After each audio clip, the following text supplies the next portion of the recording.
எல்லாருக்கும் வணக்கம். லாஸ்ட் ஒரு வீடியோவில் பார்த்தீங்கன்னா ஒருத்தர் வந்து கமெண்ட் அடிச்சிருந்தார். என்ன கமெண்ட்னா வந்து டோல்கேட்டில் எப்படி வந்து நம்ம ஆஃப் பண்ணாமல் மூவ் பண்ணுறது, ஏன்னா ஹெவி டிராஃபிக் இருக்கும்போது நம்ம எப்படி மூவ் பண்ணுறது அப்படி அதை பற்றி எனக்கு சொல்லுங்கள் சார் அப்படின்னு கேட்டிருந்தாரு. அது வந்து நம்ம எப்படி மூவ் பண்ணுறதை பற்றி நான் இந்த வீடியோவில் உங்களுக்கு சொல்கிறேன். அதுக்கு முன்னாடி வந்து உங்களுக்கு ஏதாவது டிரைவிங்கை பற்றி டவுட் இருந்ததுன்னா நீங்கள் எனக்கு கமெண்ட்டில் சொல்லுங்கள். நான் அதை பற்றி வீடியோவாக உங்களுக்கு போடுறேன்.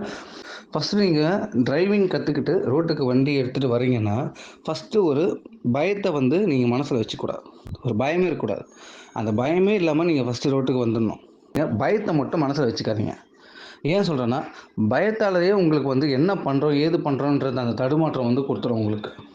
ஏன்னா வண்டியை வந்து நம்ம மெயின் ரோட்டுக்கு எடுத்துகிட்டு வரும்போது நம்ம கொஞ்சம் ஆஃப் பண்ணிட்டாலோ, சப்போஸ் வந்து மூவ் பண்ண தெரியாமல் கொஞ்சம் பயந்துட்டாலோ, பின்னாடி இருக்க ரொம்ப ஹார்ன் அடித்து நம்ம இன்னும் வந்து பயப்படுத்துவான். அதெல்லாம் நீங்கள் எதுவுமே கவலைப்படாதீங்க. வண்டி ஆஃப் ஆகிடுச்சா ஃபஸ்ட்டு ஸ்டார்ட் பண்ணிவிட்டு தான் நான் வண்டி எடுப்பேன் அப்படின்ற ஒரு கான்ஃபிடென்ட்டோடு இருங்க. அவன் ஹார்ன் அடித்தா அடிச்சுட்டு இருக்கட்டும், அதை பற்றி நீங்கள் கவலைப்பட வேண்டாம். புரியுதுங்களா? அந்த கவலையே நீங்கள் படாதீங்க. ஏன் சொல்கிறேன்னா, அந்த படபடப்புலேயே நீங்கள் வண்டி எடுத்து முன்னாடி இருக்கிறவங்க இடிக்கிறதோ இல்லைனா வண்டி எங்கன்னா கொண்டு போய் முட்டிடுறதோ அந்த மாதிரி நிறைய வந்து இன்சிடென்ட் நடக்கும். புரியுதுங்களா? அந்த மாதிரி வந்து யார் நாடு அடித்தா சரி, யார் கத்தினா சரி, முதல்ல காதில் வாங்கிக்காதீங்க. நீங்கள் கற்றுக்கிற வரைக்கும் அதில் காதில் வாங்கிக்கக்கூடாது. புரியுதுங்களா? இப்போ வந்து நம்ம வந்து டோல்கேட்டில் வந்து எப்படி வந்து மூவ் பண்ணலாம், ஆஃப் பண்ணாமல் மூவ் பண்ணுறதை பற்றி நம்ம வந்து பார்க்கலாம். டோல்கேட்டுன்றது கிடையாது. நம்ம சென்னையோட டிராஃபிக்லேயே வந்து நீங்கள் இன்ச் பை நகர மாதிரி தான் இருக்கும். அப்போ வந்து ஆஃப் பண்ணாமல் நீங்கள் நகர்ந்து தான் ஆகணும். இந்த டோல்கேட்டில் பார்த்தீங்கன்னா ஒரு பிரச்சனை இருக்குது. அதாவது நீங்கள் டோல்கேட்டில் போகும்போது நம்ம டிராஃபிக்கில் நிற்கும்போது பக்கத்தில் லைனில் இருக்கிறவர் பார்த்தீங்கன்னா நம்ம லைனுக்கு சடனாக திருப்புவார். ஏன்னா அங்கே டோல்கேட்டில் வந்து மூவ் ஆகலைன்னா பக்கத்து அந்த கவுண்டரில் மூவ் ஆகணும்னா இந்த டோல்கேட்டுக்கு நம்ம கவுண்டருக்கு மாறுவார். அப்போது வந்து நம்மளுக்கு வந்து அப்போது ஒரு படபடப்பு ஏற்பட்டுரும். அதேமாதிரி பின்னாடி இருக்க லாரிக்காரர் வந்து அவரும் வந்து ஹார்ன் அடிப்பார். அதுவும் நம்மளுக்கு ஒரு பயத்தை கொடுத்துரும். இந்த புதுசாக ஓட்டுறவங்களுக்கு இந்த பிரச்சனை எப்போயுமே இருக்கும். இப்போ நான் புதுசாக ஓட்டுறவங்களுக்கு நான் என்ன ஒரு டிப்ஸ் சொல்கிறேன்னா, நீங்கள் ரோடு கார் எடுத்துகிட்டு வந்துட்டால் யாராவது எதனா சொல்லுவாங்க, யாராவது எதனா திட்டிடுவாங்க, ஏதாவது அசம்பாவிதம் நடந்துடும், எங்கேயாவது இடிச்சிடும், அந்த ஒரு பயத்தை மட்டும் வச்சுக்காதீங்க. கார் எடுத்துகிட்டு ரோட்டுக்கு வந்துட்டிங்கன்னா தைரியமாக இருங்க. இப்போ நீங்கள் டோல்கேட்டில் வண்டி ஆஃப் பண்ணிட்டீங்கன்னா அடுத்தது நீங்கள் தான் வண்டியை ஸ்டார்ட் பண்ணணும், நீங்கள் தான் வண்டியை மூவ் பண்ணி தான் ஆகணும்.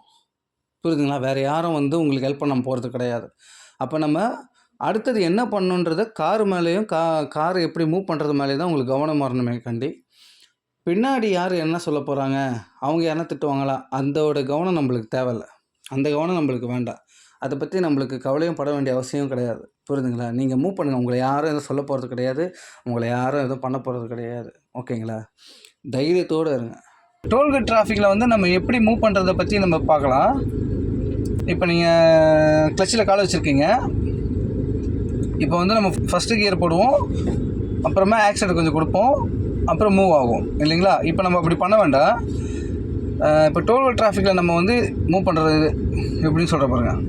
இப்போ வந்து ஃபஸ்ட்டு கியரு கிளச்சை பிடிச்சி ஃபஸ்ட்டு கியர் போட்டுக்கோங்க. லைட்டாக கொஞ்சம் கொஞ்சமாக மூவ் பண்ணிங்கன்னா வண்டி மூவ் ஆகிறது உங்களுக்கு தெரியும். அப்போ மூவ் ஆகும்போது அப்படியே ஸ்டாப் பண்ணிங்க. அந்த கொஞ்சமாக எடுத்துங்க. ஃபுல்லாக எடுத்துட்டிங்கன்னா ஆஃப் ஆகிடும். அப்போ வந்து நீங்கள் ஆஃப் பண்ணாமல் ஓட்டுறதுக்கு இது ஒரு நல்ல ஒரு, ஏன்னா ஆக்சிலேட்டர் அதிகமாக கொடுக்க முடியாது. ஏன்னா இன்ச்சு பை நகரும் போது நம்ம அதிகமாக டிராஃபிக் கொடுத்தா வண்டி ரேஸ் ஆகும். இன்ச்சு பை நகரும் போது நம்ம ஆக்சிலேட்டர் அதிகமாக கொடுக்க முடியாது. ரோடு காலியாக இருக்கும்போது மட்டும்தான் நம்ம ஃபஸ்ட்டு செகண்ட் கியர் அப்படி ஆக்சிலேட்டர் கொடுத்து நம்ம ஓட்டிகிட்டு போகிற மாதிரி இருக்கும். நம்ம டிராஃபிக்கில் வந்து இவ்வளோ கொஞ்சம், புரியுதுங்களா, இவ்வளோ தான் கொஞ்சமாக கொடுத்தா வண்டி மூவ் ஆகிறது தெரியும். அந்த மூவ்மெண்ட்லேயே நீங்கள் வந்து அந்த டிராஃபிக்கை கடந்து போயிடலாம். புரியுதுங்களா? நெக்ஸ்ட் டைம் வந்து நீங்கள் இந்த மாதிரி டிராஃபிக்கில் எங்கன்னா மாட்டிக்கிட்டிங்கன்னா, சென்னையில் எந்த டிராஃபிக்கில் மாட்டினாலுமே நீங்கள் என்ன நெக்ஸ்ட் டைம் நீங்கள் இந்த மாதிரி டிராஃபிக்கில் எங்கன்னா மாட்டினீங்கன்னா உங்களுக்கு பயப்பட வேண்டிய அவசியம் கிடையாது. நீங்கள் இந்த மாதிரி வந்து கிளச்சை மட்டும் ரிலீஸ் பண்ணி பாருங்கள், உங்களுக்கு கண்டிப்பாக வண்டி மூவ் ஆகும். அந்த அந்த அந்த மூவ் ஆகிறத வச்சே நீங்கள் வந்து அந்த டிராஃபிக்கை கடந்து போயிடலாம். ஓகேங்களா? நெக்ஸ்ட்டு உங்களுக்கு ஏதாவது டிரைவிங்கை பற்றி என்ன சந்தேகம் இருந்தால் எனக்கு கமெண்ட்டில் சொல்லுங்கள். நான் வந்து கண்டிப்பாக அதுக்கு ஒரு வீடியோ போடுறேன். ஓகேங்களா? இதில் ஒரு 75% தான் கொடுக்குற மாதிரி இருக்கும். அது நீங்கள் கொஞ்சம் கொஞ்சமாக ஸ்டெப் பையாக நீங்கள் எடுத்தாங்கன்னா வண்டி மூவ் ஆகிறதுக்கு ஈஸியாக தெரியும். ஓகேங்களா? பயப்படாமல் வண்டி ஓட்டுங்க, கேர்ஃபுல்லாக வண்டி ஓட்டுங்க. தேங்க்யூ.